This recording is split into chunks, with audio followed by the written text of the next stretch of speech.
Halo teman-teman, perkenalkan nama saya Elena Beradeta Lisandra dari jurusan Teknik Industri. Sekarang saya akan membahas Chemical Safety and Security. Apa itu Chemical Safety dan Chemical Security? Chemical Safety adalah mencegah dan melindungi terhadap kecelakaan laboratorium kimia secara tidak sengaja. Sedangkan Chemical Security mencegah dan melindungi disengajanya penyalahgunaan bahan kimia atau pemakaian peralatan yang dilakukan oleh seseorang untuk tujuan yang tidak menguntungkan. Nah, selanjutnya, kenapa sih kita harus ada Chemical Safety dan Security ini? Tujuannya yang pertama, untuk kesehatan, keselamatan, dan kesejahteraan orang yang bekerja di dalam laboratorium. Yang kedua, mencegah orang lain terkena risiko pekerjaan laboratorium yang menyebabkan gangguan kesehatan akibat kegagalan yang terjadi di laboratorium. Yang ketiga, mengontrol penyimpanan dan penggunaan bahan yang berbahaya, mudah terbakar dan beracun.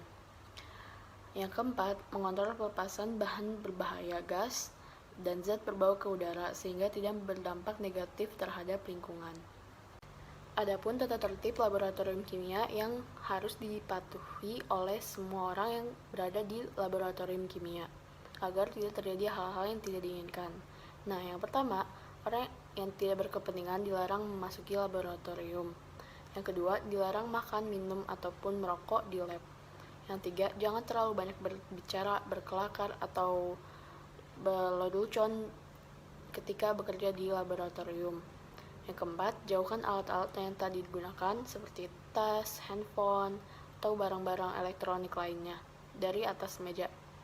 Yang kelima, mengenali semua jenis peralatan keselamatan kerja dan letaknya untuk memudahkan pertolongan jika terjadi kecelakaan di dalam laboratorium. Yang keenam, jangan melakukan eksperimen sebelum mengetahui informasi mengenai bahaya bahan kimia, cara pemakaiannya, dan alat-alatnya. Tata cara memindahkan bahan kimia. Yang pertama, baca label bahan sekurang-kurangnya 2 kali untuk menghindari kesalahan dalam pengambilan bahan, misalnya seperti asam nitrat dan asam sitrat. Yang kedua, pindahkan sesuai jumlah yang diperlukan. Yang ketiga, jangan menggunakan bahan kimia secara berlebihan. Yang keempat, jangan mengembalikan bahan kimia ke tempat botol yang semula untuk menghindari kontaminasi.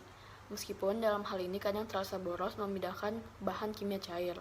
Namun ada sedikit perbedaan ketika seorang laboran memindahkan bahan kimia yang wujudnya cair. Selanjutnya ada peralatan pelindung diri. Yang pertama itu ada jas laboratorium.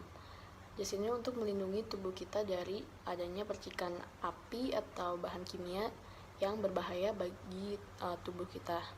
Yang kedua, kacamata keselamatan. Ini untuk menghindari kontak langsung dengan bahan kimia. Yang ketiga, sepatu pengaman. Sepatu pengaman berfungsi untuk melindungi kaki kita jika ada bahan kimia yang tidak sengaja terjatuh. Selanjutnya ada masker untuk melindungi bagian mulut kita agar tidak terkontaminasi udara yang sedang ada bahan kimianya. Selanjutnya sarung tangan agar kita tidak kontak langsung dengan bahan kimia. Lalu yang terakhir ada pelindung telinga. Nah, ini merupakan simbol-simbol yang harus diperhatikan. Simbol ini biasanya dapat kita temukan di dalam laboratorium kimia. Jika kita menemukan simbol tersebut di suatu bahan, maka menandakan kita harus lebih berhati-hati untuk menggunakan bahan tersebut. Kombinasi bahan-bahan yang berbahaya. Yang pertama, benzena atau alkohol dengan api. Yang kedua, natrium atau kalium dengan air. Yang ketiga, nitrat dengan ester. Yang keempat, peroksida dengan magnesium, seng, atau aluminium. Yang kelima, amonium nitrat, serbuk seng, dan air. Yang keenam, kalium nitrat dengan natrium asetat.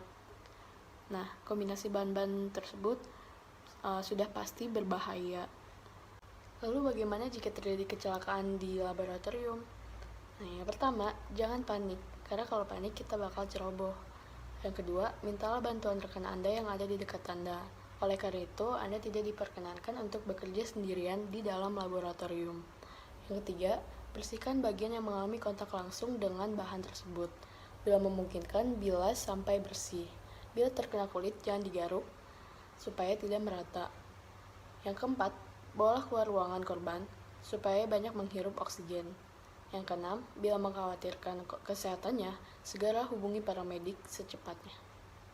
Sekian materi Chemical Safety and Security yang dapat saya sampaikan. Sekiranya berguna bagi kalian semua dan mohon maaf jika ada kesalahan. Terima kasih.